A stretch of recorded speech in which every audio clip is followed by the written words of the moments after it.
삼손 두 눈이 뽑혔습니다. 감옥에 갇혔습니다.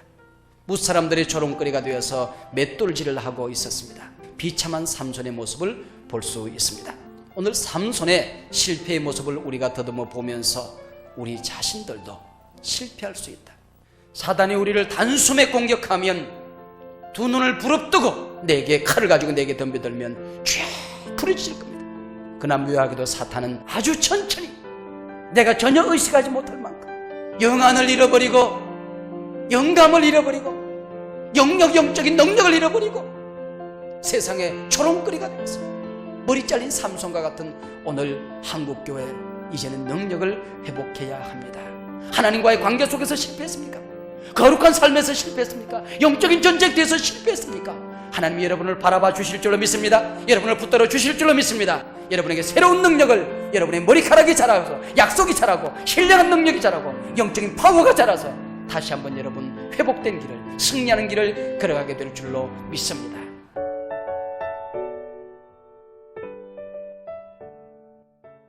실패의 의미에 대한 이런 글이 있습니다. 실패는 당신이 실패자임을 의미하지 않습니다. 실패는 다만 당신이 아직 성공하지 못했음을 의미할 뿐입니다. 실패는 아무것도 성취하지 못했다는 것을 의미하지 않습니다. 실패는 다만 당신이 무엇인가를 새로이 배웠음을 의미할 뿐입니다. 실패는 당신의 위신이 손상된 것을 의미하지 않습니다. 실패는 다만 당신이 무엇인가를 용감히 시도했음을 의미할 뿐입니다. 실패는 당신이 틀렸다는 것을 의미하지 않습니다. 실패는 다만 당신이 다른 방법으로 해야 할 것을 의미할 뿐입니다. 실패는 당신이 열등하다는 것을 의미하지 않습니다. 실패는 다만 당신이 완전한 존재가 아님을 의미할 뿐입니다. 실패는 당신이 인생을 낭비했다는 것을 의미하지 않습니다. 실패는 다만 당신이 다시 출발해야 할 좋은 이유를 갖고 있음을 의미할 뿐입니다. 실패는 당신이 포기해야 된다는 것을 의미하지 않습니다. 실패는 다만 당신이 더 열심히 해야 한다는 것을 의미할 뿐입니다. 실패는 당신이 결코 해낼 수 없음을 의미하지 않습니다. 실패는 다만 시간이 더 오래 걸릴 뿐임을 의미할 뿐입니다. 실패는 하나님께서 당신을 버리시다는 것을 의미하지 않습니다. 실패는 다만 하나님께서 더 좋은 계획을 가지시고 당신의 기도를 기다리고 계시다는 것을 의미할 뿐입니다. 우리는 인생을 살아가다가 실패를 경험할 때가 있습니다. 이 실패를 우리는 긍정적으로 받아들일 필요가 있습니다. 우리 가운데 그 누구도 실패를 원하는 사람은 아무도 없습니다. 그러나 실패, 그것은 우리 모두가 경험하는 인간 보편의 경험입니다. 성공한 사람이란 결코 실패를 한 번도 하지 않은 사람을 의미하지는 않습니다. 성공은 실패를 극복할 줄 아는 사람들이 얻는 것입니다. 성공은 실패를 올바른 태도로 받아들일 줄 아는 사람들에게 찾아오는 삶의 영예라 할 수 있습니다. 제 후배 한 사람이 제게 보내준 책 가운데에 11만 번의 실패, 그럼에도 불구하고 라는 책이 있습니다. 제가 오늘 오후에 그 책을 이렇게 들여다보니까 85명의 이 지구상의 당당한 승리자들, 참으로 우리 가운데 커다란 자국을 남긴 사람들의 얘기가 기록되어지는데 그들 한결같이 실패를 경험했다고 하는 것입니다. 85명의 위인들이 한결같이 커다란 실패를 어떻게 받아들였는가, 실패를 어떻게 극복했는가 하는 얘기를 우리에게 보여주고 있었습니다. 그 가운데 발명왕 에디슨의 얘기가 나오는데, 에디슨은 건전지 한 번을 만들기 위해서 5만 번의 실패를 해야만 했더랍니다. 에디슨은 평생에 11만 번 실패를 경험했답니다. 그래서 그의 친구들이 여보게 당신은 그토록 많은 실패를 경험하고서도 짜증이 나지 않는가, 이제는 포기할 때도 되지를 않았는가 라고 말했을 때에 에디슨은 그렇게 대꾸하더랍니다. 짜증이라니, 나는 지금까지 이렇게 하면 성공할 수 없다는 그 많은 방법들을 찾아내는데 성공한 것 뿐일세, 그렇게 대답을 하더라고 하는 것입니다. 오늘 본문에 보면 이런 인생사의 보편적인 실패가 아닌 참으로 아픈 실패를 경험했던 한 인물을 우리에게 소개하고 있습니다. 영적인 실패, 그것은 참으로 아픈 것일 수밖에 없습니다. 여러분들이 신앙생활에 실패해야 된다고 하면 교회 생활에 실패해야 된다고 한다면 그것은 이 세상에 우리 인간들이 가지는 보편적인 실패와는 비교할 수 없는 커다란 상처를 남기게끔 되어 있습니다. 이름만 들어도 힘의 상징으로 느껴지는 삼손의 실패가 처절하게 기록되어져 있습니다. 삼손, 그는 힘을 쓸 줄은 알았지만은 힘을 다스릴 줄 모르는 사람이었습니다. 한 도둑놈이 재판을 받고 있었습니다. 일주일에 25번이나 도적질을 했습니다. 그래서 재판장이 묻기를 당신은 일주일에 25번이나 도적질을 했단 말이요. 그랬더니 도둑놈이 그렇게 말하더랍니다. 모든 사람들이 나만큼만 열심히 살면 이 나라가 번영했을 것이요 그러더랍니다. 우리가 열심히 사는 것 중요하지만은 어디에 무엇을 위해서 왜 열심히 사느냐 하는 것은 더욱더 중요한 것입니다.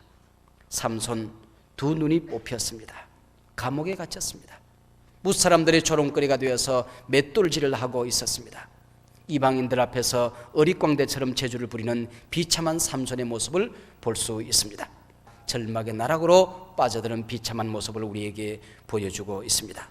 오늘 삼손의 실패의 모습을 우리가 더듬어 보면서 우리 자신들도 실패할 수 있다.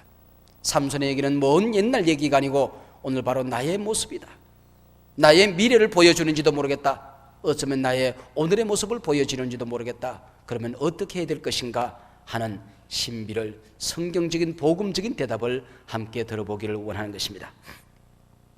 삼손에게는 약점이 있었습니다. 그는 특별히 여자에게 약했습니다.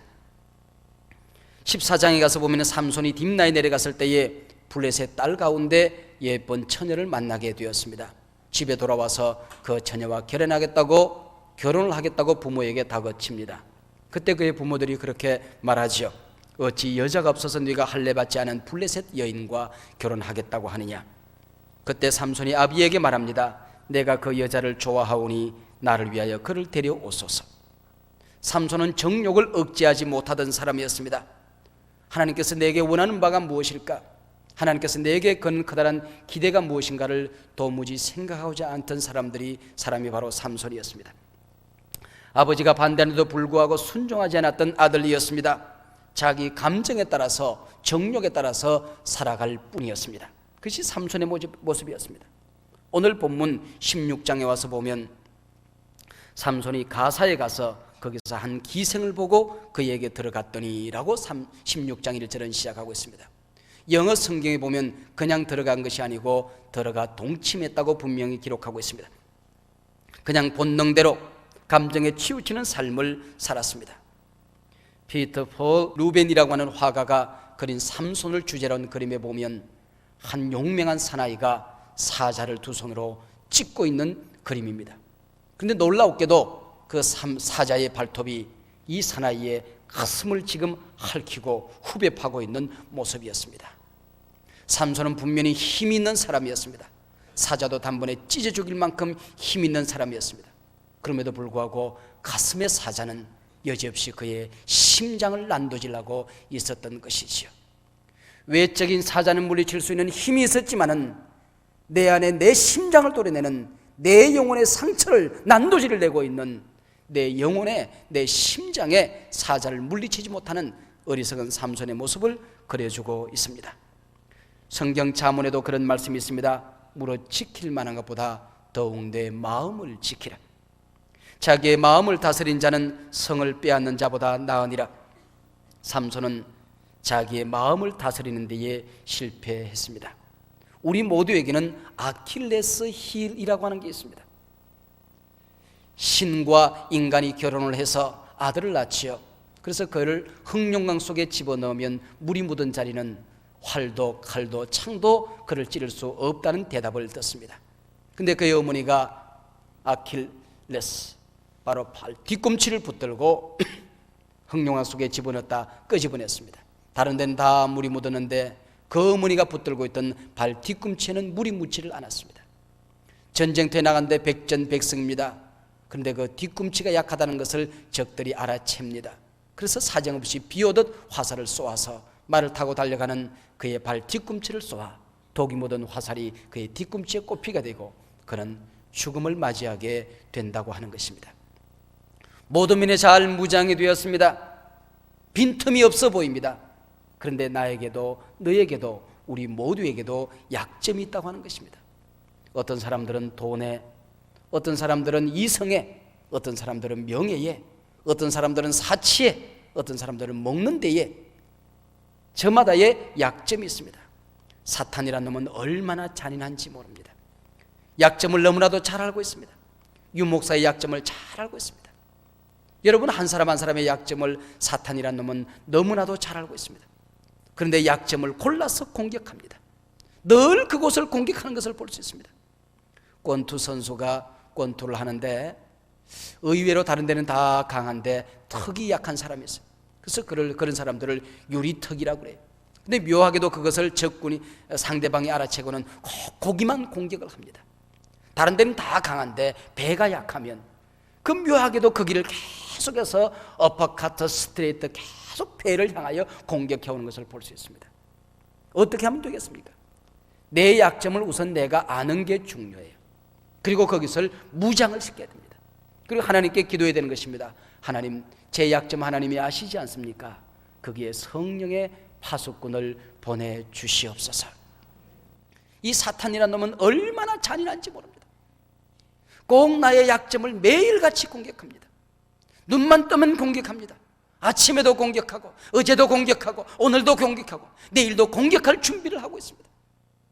이 약점을 내가 성령으로 무장하기 전까지는, 철저하게 주님 앞에 의탁하고 이 약점을 보완하기 전까지는, 주님 앞에 서는 그 시간까지 끊임없이 사탄은 나를 공격하게 될 것입니다. 저도 저의 약점을 알고 있습니다. 제 약점이 뭘까요? 하나님만 알아요. 저만 알죠. 여러분들에게 제가 만약에 제 약점이 돈이 제가 약점입니다 하면은 돈 문제에 있어서 저에게 아마 모르긴 하지만 선입관을 가지고 있을 겁니다. 그래서 내가 여러분에게 말하지 않을 뿐이지요. 저는 여자에 약합니다 그러면은 여러분들, 제가 여자하고 길만 걸어가더라도 저거 역시 우리 목사님 그럴 겁니다. 제가 명예에 약합니다 그러면은 명예에 관해서 여러분들이 많은 선입견을 가지고 저를 바라보겠죠. 그러나 제게는 치명적인 약점이 있다는 것을 제가 알고 있습니다. 하나님 앞에 설 때까지 이 문제를 가지고 나 자신을 치면서 싸움할 뿐입니다. 그리고 자나깨나 하나님 앞에 여기에 파수꾼을 세워달라고 하나님 앞에 기도하는 거지요. 삼손은 껍데기뿐인 신앙을 가지고 있었습니다.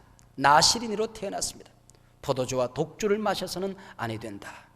부정한 것, 죽은 것을 만져서도 안 되고 먹어서도 안 된다. 머리에 삭도를 대지 말아야 된다고 하는 것입니다. 그래서 삼손은 머리를 자르지 않았습니다. 그러나 그것은 형식뿐이었습니다. 머리를 자르지 않았다는 것은 무엇을 의미하는 것입니까? 하나님 앞에 거룩한 삶을 살라고 하는 것이지요. 하나님 앞에서 헌신된 삶을 살라고 하는 것입니다. 너의 모든 시간이 너의 것이 아니다. 너에게는 주인이 있다. 그래서 모든 시간을 하나님 앞에 드리고 너희 민족을 위해서, 역사를 위해서 헌신하고 살라고 하는 것이었습니다. 그러나 그는 삼손은 거룩한 삶을 살지를 않았습니다. 하나님의 사역을 위해서 헌신된 삶을 살지를 못했습니다. 머리를 자르지 않았다고 하는 헌신이, 아니 형식이 있을 뿐이었습니다. 이 삼손의 못난 모습은 바로 오늘 나의 모습일 수밖에 없는 것입니다. 우리는 직분을 가지고 있습니다. 주일날 나와서 오늘 예배하는 것이 얼마나 영광스러운 것인가를 우리가 함께 공부했습니다. 그러나 예배만 드리고 이 땅의 말씀대로 살아가려고 하는 우리가 의지가 없다고 하면, 우리가 사업을 한다고 할 때에 그 경영이 정직하지 못하다고 하면, 이웃과의 삶이 진실하지 못하다고 하면, 말씀의 원리를 따라서 살려고 하는 우리의 몸부림과 노력이 없다고 한다면, 바로 오늘 나의 모습이, 우리 모두의 모습이 삼손의 모습과 무엇이 다르다는 얘기입니까? 삼손에게는 많은 장점이 있었습니다. 그는 힘 있는 사람이었습니다. 머리가 좋은 지혜로운 사람이었습니다. 수수께끼를 내고 수수께끼 문제를 낼 수 있을 만큼 아주 현인이었습니다. 드릴라와 오늘 게임을 하고 있습니다. 드릴라가 삼손에게 그의 비밀을 묻습니다. 나를 싱싱한 칡넝쿨 7가닥으로 나를 꽁꽁 묶으면 나는 꼼짝달싹도 할 수 없는 사람이요. 삼손이 잠들었을 때에 칡넝쿨 싱싱한 것 7가닥으로 삼손을 꽁꽁 묶었습니다. 그리고 소리를 지릅니다. 블레셋 사람이 왔어요. 그런데 일어나더니 한 번 힘 한번 쏘니까 우두둑 끊어진단 말이죠.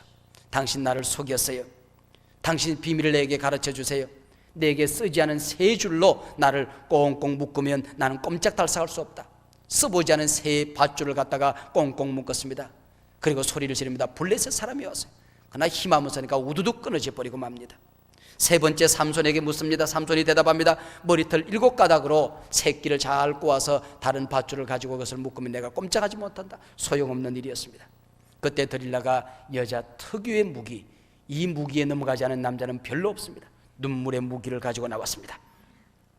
당신이 진정으로 나를 사랑한다고 하면 나를 속일 수가 있는 것이요, 당신의 비밀을 내게 가르칠 수 없다고 하면 당신이 내게 사랑을 고백한 그 모든 사랑이 거짓된 사랑이라는 것 아니겠소? 그는 대답을 합니다. 하나님께서 내게 나를 나시린으로 삼아주셨고 머리털을 자르지 못하도록 했소.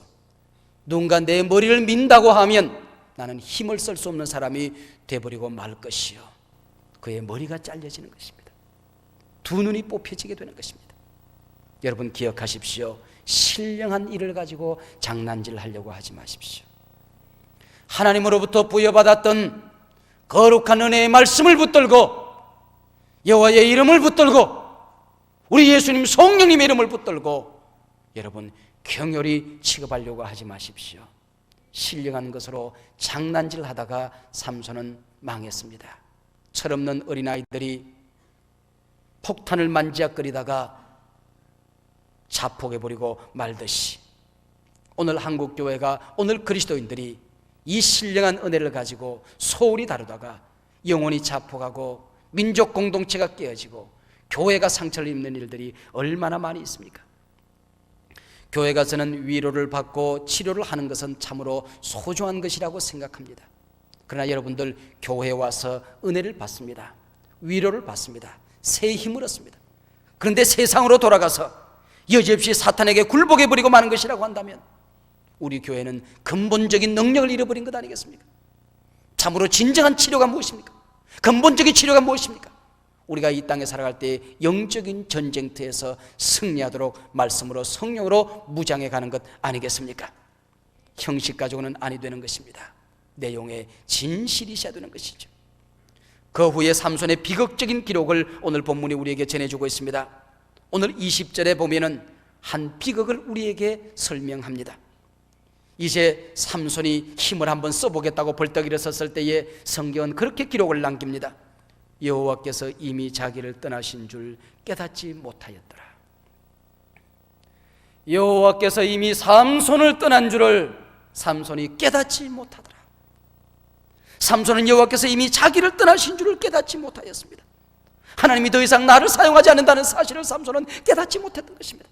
더 이상 하나님이 나와 함께하지 않는다는 이 놀라운 사실을, 이 무서운 사실을 삼손은 깨닫지 못하였더라. 자신의 영적인 상태를 깨닫지 못했다고 하는 것입니다. 삼손이 왜 자신의 영적인 상태를 깨닫지 못했던 것일까요? 삼손은 서서히 무너져가고 있었기 때문에. 소단의 개구리라고 하는 책이 있습니다. 거기 보면 제일 앞 페이지에 그런 얘기가 나옵니다. 개구리 한 마리를 소단에 넣고 미지근한 물속에 놀게 만듭니다.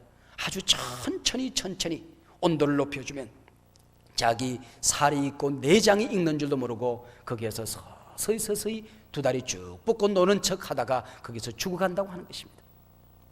사단이 우리를 단숨에 공격하면 두 눈을 부릅뜨고 머리에 뿔을 달고 이빨을 덧니를 몇 개를 앞으로 내밀고 피를 줄줄 흘리면서 칼을 덤벼들고 칼을 가지고 내게 덤벼들면 아마 사탄을 그 자리에서 대적하며 공격하려고 덤벼들 것이고 쫙 부러질 겁니다. 그러나 묘하게도 사탄은 서서히 아주 천천히, 내가 전혀 의식하지 못할 만큼, 내가 깨닫지 못할 만큼, 내가 망해간 줄 모를 만큼, 내가 죽은 줄 모를 만큼 사단이 천천히 공격하기 때문에, 너무나도 천천히 내가 망해가기 때문에 삼손은 자신이 하나님으로부터 버림받았다는 사실조차도 깨닫지 못했다고 오늘 20절은 기록하고 있습니다. C.S. 루이스라고 하는 훌륭한 신앙인은 우리에게 그런 글을 남겼습니다. 지옥으로 가는 길은 결코 벼랑이 아니다. 지옥을 향한 길은 밋밋한 내리막길이다. 사람들은 그 길을 기분 좋게 걸어간다. 지옥으로 가는 길은 벼랑에서 갑자기 떨어지는 길이 아니라고 하는 것입니다. 조금씩 내려갑니다. 우리의 영적인 성장도 우리가 구원받았음에도 불구하고 아주 천천히 매일 조금씩 바뀌어져 가듯이 우리가 망해가는 것도 아주 천천히 망해갑니다. 한 번, 두 번 예배에 빠져도 아무런 탈이 없습니다. 기도하지 않음에도 불구하고 모든 일이 형통하게 잘 풀리는 것처럼 봅니다. 하나님의 말씀을 붙들고 말씀대로 살려는 몸부림이 없음에도 불구하고 하나님의 말씀이 늘 내 곁에 있는 것처럼 느껴질 때가 있습니다. 하나님의 말씀으로부터 멀어지기 시작하는 것입니다. 나를 믿기 시작하는 것입니다. 기도하지 않습니다.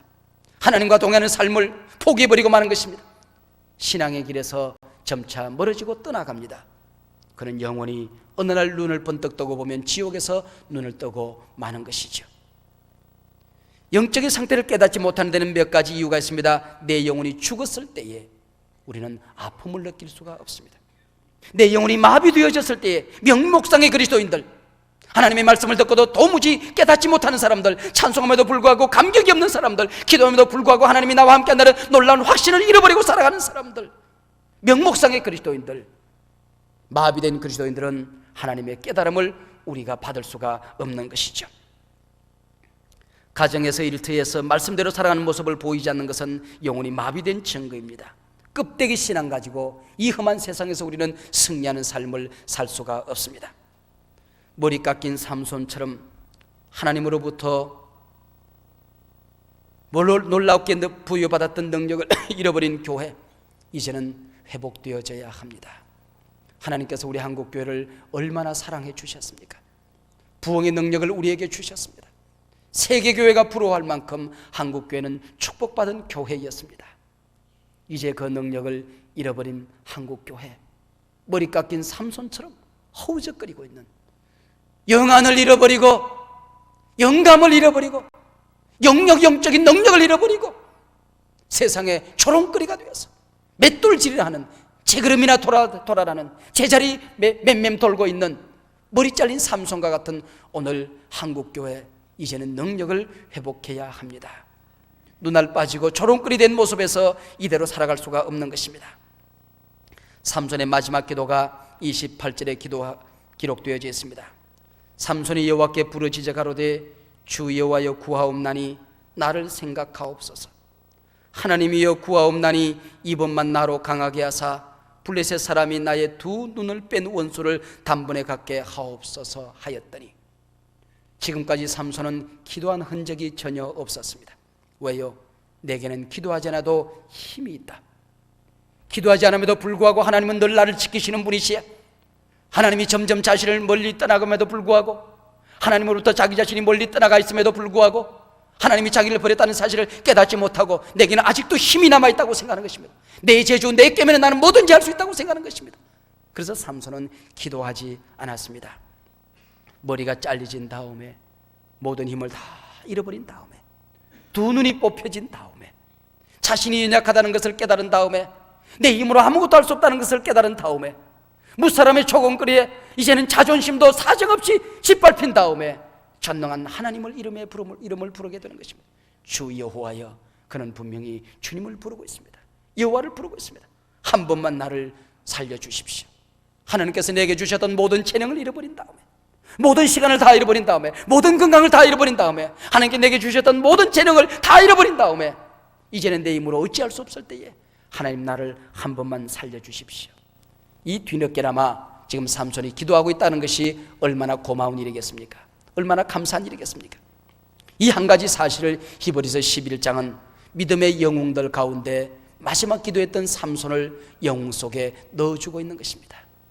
여러분, 평생을 실패하며 살았던 삼손, 그럼에도 불구하고 한 번 여호와의 하나님의 이름을 불러서 그에게 하나님께서 머리가 자라기 시작했다.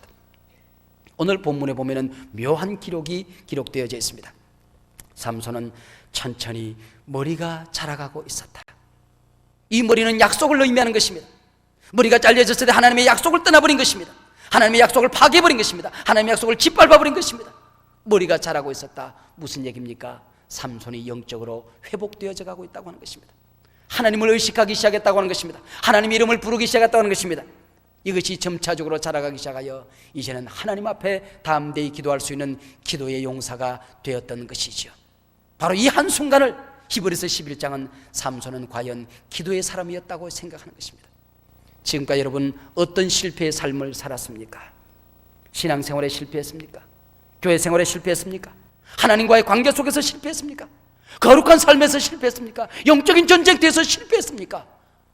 이제는 하나님의 이름을 불러야 할 때입니다. 두 손 들고 하나님 내 손 붙들어 주십시오. 전능한 하나님의 능력을 요청해야 할 때입니다. 하나님은 우리를 도와주시고 싶어서 안달하시는 분이십니다. 하나님은 우리를 축복하시고 싶어서 안타까이 우리를 바라보시는 분이십니다. 이 시간 주님 앞에 돌아올 때에 여러분은 이 순간 회복되어질 줄로 믿습니다. 하나님이 여러분을 바라봐 주실 줄로 믿습니다. 여러분을 붙들어 주실 줄로 믿습니다. 여러분에게 새로운 능력을, 여러분의 머리카락이 자라서 약속이 자라고 신령한 능력이 자라고 영적인 파워가 자라서 다시 한번 여러분 회복된 길을, 승리하는 길을 걸어가게 될 줄로 믿습니다. 그럼에도 불구하고 삼손의 생애는 참으로 비극적인 생애였습니다. 하나님께서 그에게 얼마나 뜨거운 사명을 주었습니까? 얼마나 무거운 사명을 주었습니까? 얼마나 놀라운 사명을 주었습니까? 그러나 삼손은 그 사명을 감당하지 못했습니다. 오늘 본문 제일 마지막 31절에 보면 한 가지 재미있는 기록을 남겨주고 있습니다. 삼손의 생애의 마지막 기록입니다. 사사로 20년을 지내었더라. 삼손, 그는 사사로 20년을 지내었더라. 우리가 지금까지 공부했던 모든 사사들을 우리가 돌이켜보면 사사들의 결론은 그렇습니다. 아목의 사사는 이스라엘을 구원했고 그가 사사로 있는 동안에 20년 이스라엘은 태평한 삶을 살았다. 모든 사사들의 결론은 그랬습니다. 그가 사사로 있는 동안에 그의 백성을 구원했다. 하나님의 백성 이스라엘을 구원했다. 그리고 그가 사사로 있는 동안에 그의 백성들은 평안했다고 기록하고 있습니다. 그러나 삼손, 가장 능력 많은 삼손이었습니다. 하나님의 사랑을 가장 듬뿍 받은 삼손이었습니다. 그의 생애의 결론은 이스라엘을 구원했다는 기록이 없습니다. 그가 사사로 있는 동안에 이스라엘이 평안했다는 기록이 전혀 없습니다. 20년을 지내었더라. 여러분이 믿음의 사람이라는 것 때문에 여러분은 나는 우리의 주변을 구원하고 있습니까? 내가 기도하는 사람이라는 사실 때문에, 하나님과 아름다운 관계 속에서 살아가는 사람이라는 사실 때문에 여러분의 가정이, 여러분 주변이 평안한 삶을 살아가고 있습니까? 아니면 여러분의 생애의 마지막 기록이 그가 장로로 20년을 지내었더라, 이 비극적인 기록이 행여나 여러분의 기록은 아닐런지요? 아무개가 30년을 목사로 지내었더라, 이것이 여러분의 비극적인 인생의 결론이 아니기를 원합니다. 아무개는 권사로 40년을 지내었더라, 집사로 50년을 지내었더라. So what? 그것이 하나님 앞에 무슨 의미가 있습니까? 하나님께서 내게 주셨던 사사의 사명이 나에게도 있고 너에게도 있고 우리 모두에게도 있습니다. 여러분이 인생을 마치는 그 종착점에서 여러분의 기록은 어떻게 남겨질까요? 행여나 삼손의 비극적인 기록이 우리의 인생의 종착역이 아니기를 원합니다. 기도하십시다.